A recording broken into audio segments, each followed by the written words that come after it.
सबैजनामा नमस्कार। म अशोक यादव रौतहट जिल्ला गढीभाइ नगरपालिका वार्ड नम्बर 8 बाट मैले बिलोङ गरिरहेको छु।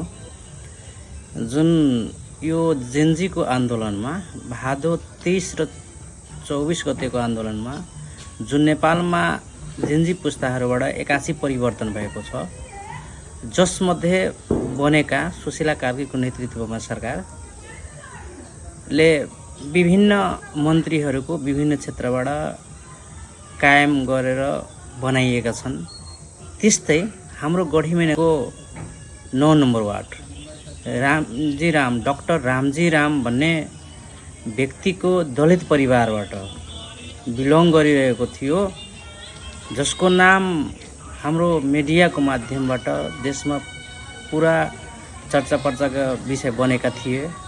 केही एक हप्ता अघि भनौँ वा 10 दिन अघि भनौँ, सुशीला कार्कीको नेतृत्वमा उहाँको पनि एउटा दलित परिवारबाट रौतहटबाट पनि बन्ने एवं सम्भावना पनि थिए।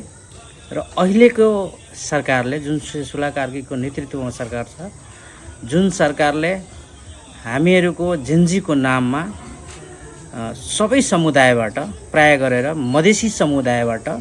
मधेसी समुदायभित्र पर्ने दलित समुदायबाट कहीँ न कहीँ विभेद गरिरहेका छन्।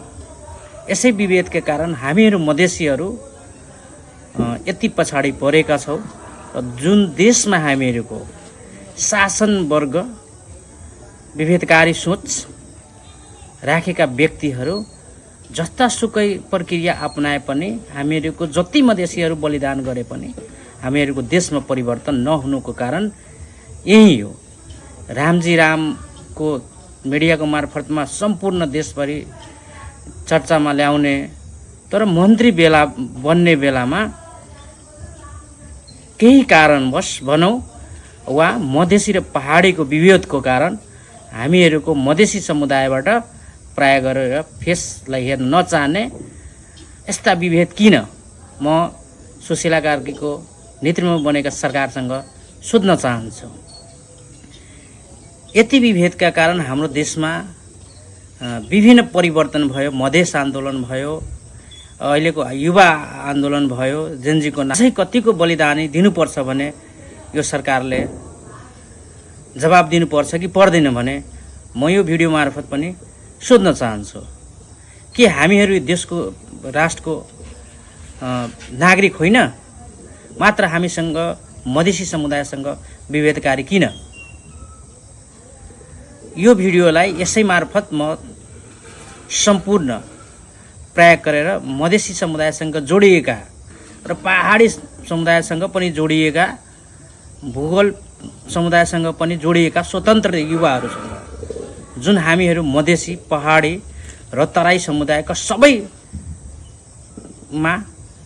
यो भिडियो मार्फत म सन्देश दिन चाहन्छु कि हामीहरूको सँग प्रयोग गरेर जुन पनि सरकार बन्छ त्यो विभेद किन गर्छ र हामीहरूलाई अर्को हेर्ने आँखा किन राखेको छ? यसको कारण के देश परिवर्तन हुन सक्छ? हामीहरू सँगै बस्न सक्छौँ? हामीहरूको विचारधारा मिल्न सक्छ? यसको जवाबदेहिता को हो भने म सम्पूर्ण युवाहरूसँग प्रयास गरेर अनुरोध गर्न चाहन्छु।